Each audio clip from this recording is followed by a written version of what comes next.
Every week I get letters and emails and calls from people who are struggling with their dog because they just won't pay attention. They won't do what they ask.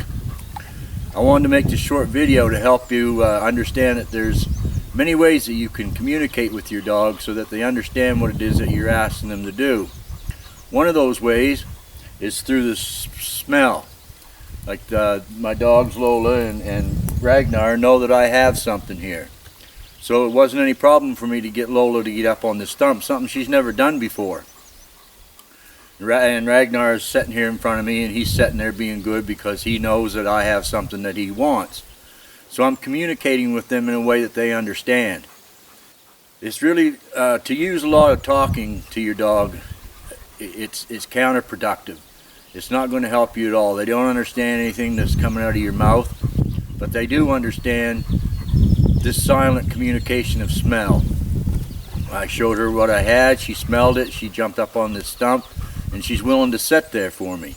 Same as Ragnar, he smells what I have, he wants what I got, so he's sitting there, and I'm rewarding him and marking the behavior just by saying good, and periodically giving them a little bit of this, what I have in my hand.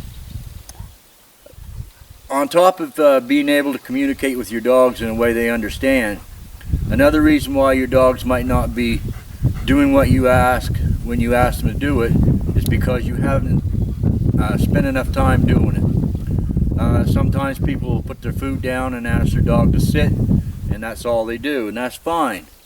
But it's not really enough to set that behavior as a memory for the dog.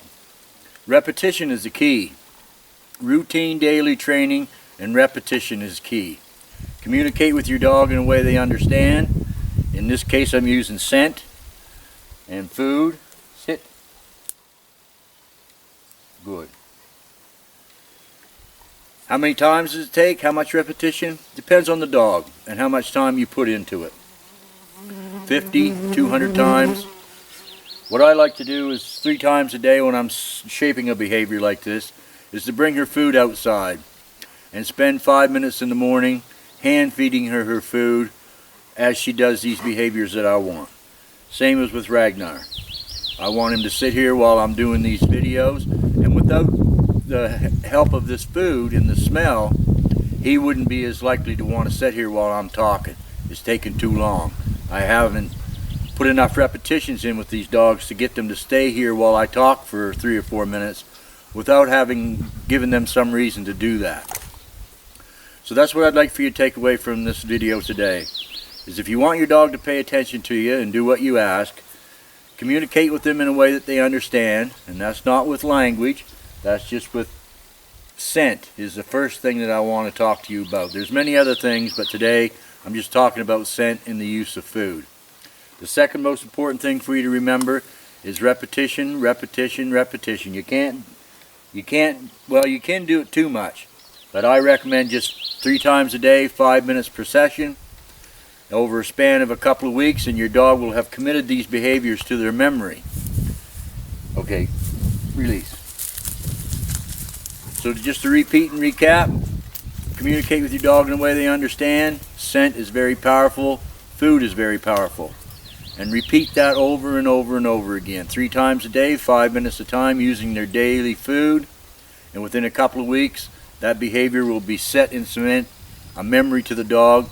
You can phase out the food and replace their good behavior with life rewards like fetch the stick, tug of war, go sniff the grass. Well, I hope you found today's video helpful. If you did and you want to know more about your dog, I encourage you to come visit my website. The link is right here. So until next time, have a great day, and I'll talk to you soon.